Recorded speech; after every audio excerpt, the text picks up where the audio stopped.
Hey everyone, I'm Shawn from the Mass Retirees Association. Today's Friday, April 24th. Thank you for tuning in with us again this week. Let me jump right into the issues that we're working on your behalf.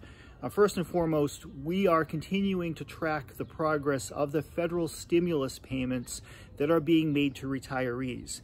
Now, for the last couple of weeks, we've been hearing reports from retirees that you are beginning to receive the stimulus payments either through direct deposit or in a paper check.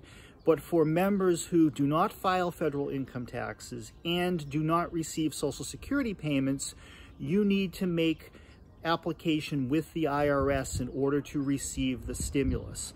Now, there's a link contained in today's email blast to our members, as well as on massretirees.com, and what you need to do. If you have any specific questions or problems in general when it comes to the stimulus, contact your local member of Congress. They are the folks who are best equipped to help you on federal issues such as the stimulus. Now, with unemployment benefits here in Massachusetts, the federal unemployment help that was part of the stimulus package has begun to take effect in Massachusetts. Retirees are eligible for unemployment benefits. And let me clarify something that I said on last week's message. I incorrectly reported that public pensions might reduce unemployment benefits for certain members. And it's true that certain members may see that their unemployment benefit reduced. However, this only applies to retirees who are laid off or furloughed from the same public job in which you retired from. So in other words, if you are laid off from a private sector job, there should be, in most cases, no reduction in your benefits due to your public pension. I apologize for the mistake that I made. I overstated that, and thank you for those members who did reach out and to help us clarify this, but I wanted to be very, very clear on that. Now, in terms of other issues, we're working very closely with the State Group Insurance Commission, as well as a number of cities and towns who are in the middle of their annual health insurance open enrollment periods. Now, of course, because of what's going on with the coronavirus crisis, any in-person health fairs or meetings or symposiums that would normally take place in the spring surrounding open enrollment, unfortunately, all of those events have had to be canceled. However, that does not mean that you still don't have questions and concerns and need some extra help. So if you have questions about your health insurance, you can call us, call Cheryl Stillman, call myself, any member of our team can help you and answer those questions. If you are an enrollee through the GIC, reach out to the GIC for assistance. Reach out to Blue Cross Blue Shield or the other carriers at the local level. Everyone is here to provide as much help and assistance for retirees as we possibly can. And we are, again, working with the GIC and Blue Cross and the others to see what additional steps we might be able to take together to get you the type of information and knowledge and comfort level that you need during this process. So stay tuned in the coming days and weeks for further information when it comes to your health care. Now, in terms of our legislative proposals here in Massachusetts and down in Washington, D.C., you know that we put a lot of work into our advocacy efforts on your behalf. That work has not come to a stop despite what's going on right now. Now, obviously, coronavirus and COVID-19 and what the impact on the economy and everything else related to this has presented a major hurdle with our advocacy work. But the way we view it is right now that work is more important than ever. You've worked hard, you deserve the types of benefits that you're now relying upon, and it's our job to do the best we can to protect you as well as try to improve upon those benefits.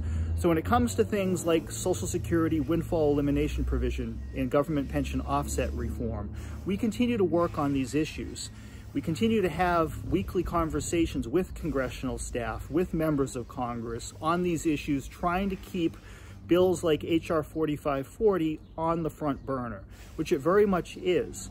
The same thing applies here in Massachusetts with the different pieces of legislation that we're working on, whether it's the life insurance bill, whether it's veterans legislation, whether it's option B and C recalculation. We are continuing to work on all of those things. However, for the immediate time being, everything is on hold. The pause button has been pushed, so to speak, on all of these different issues while it's ironed out and we figure out what the next steps are going to be. Right now, we don't know how long this crisis is going to last. We don't know how deep the economic damage might be, which unfortunately is going to hinder our ability to address some of these things. Now, one common question that we're getting from a lot of members at the federal level is, can't HR 4540 and the proposal to reform the WEP, couldn't that be included as part of one of these big stimulus or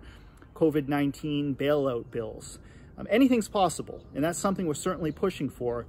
Unfortunately, the way that Congress typically addresses these types of emergency legislation is that they are very narrow in scope, meaning that bigger issues, public policy changes, for instance, usually are not included within those bigger bills. But we're going to keep trying. We continue to have conversations on both sides of the aisle, as do our friends around the country.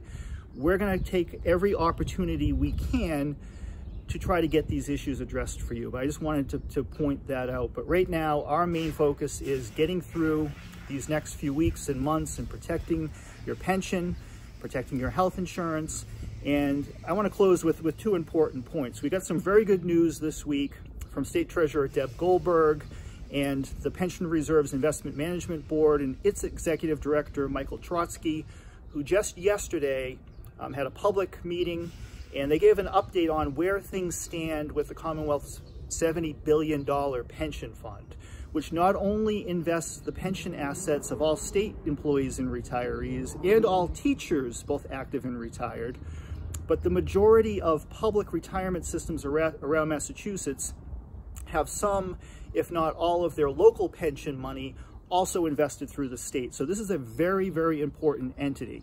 And the good news is that despite the intense difficulty right now in the financial markets around the world, the PRIT fund is holding up extremely well. It's doing what it was designed to do.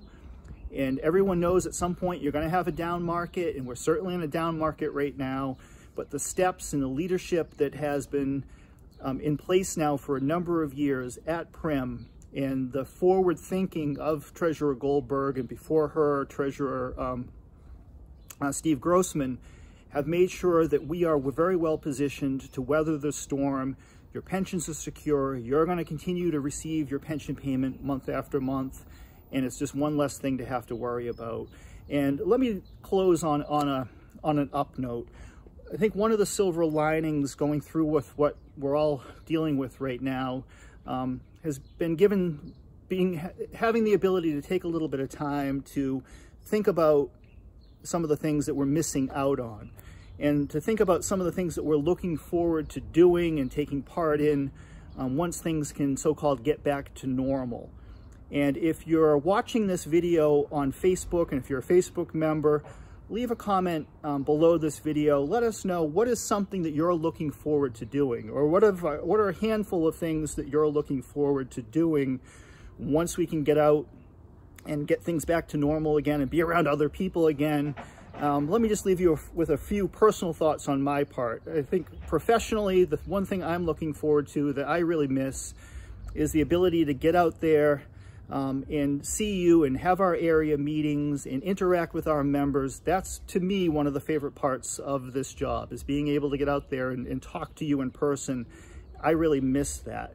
I also miss being able to see my family. I haven't seen my parents in months. I haven't seen my in-laws in months. My wife and I have made the decision that it's best for them, and our siblings agree, and our parents agree, that it's best that we socially isolate and that we don't take any chances that are going to put our parents in jeopardy. That's very important. But this time of year, with Mother's Day coming up and Father's Day coming up and my nephew's birthday's in June, it would be wonderful to be able to get back together again as a family, and it's something that we're really looking forward to. And one final note, I am really looking forward to getting my hair cut. I might look okay, but I'm used to getting my hair cut more often than I have been. So Barber Steve on Beacon Hill, I'm looking forward to coming back and sitting back down in the barber chair and getting a proper haircut when this is all over. So again, leave your messages. If you're on Facebook, or go to YouTube, in the comments below, leave a message. something lighthearted of what you're most looking forward to. But in the meantime, stay safe, and thank you for your continued support of our association.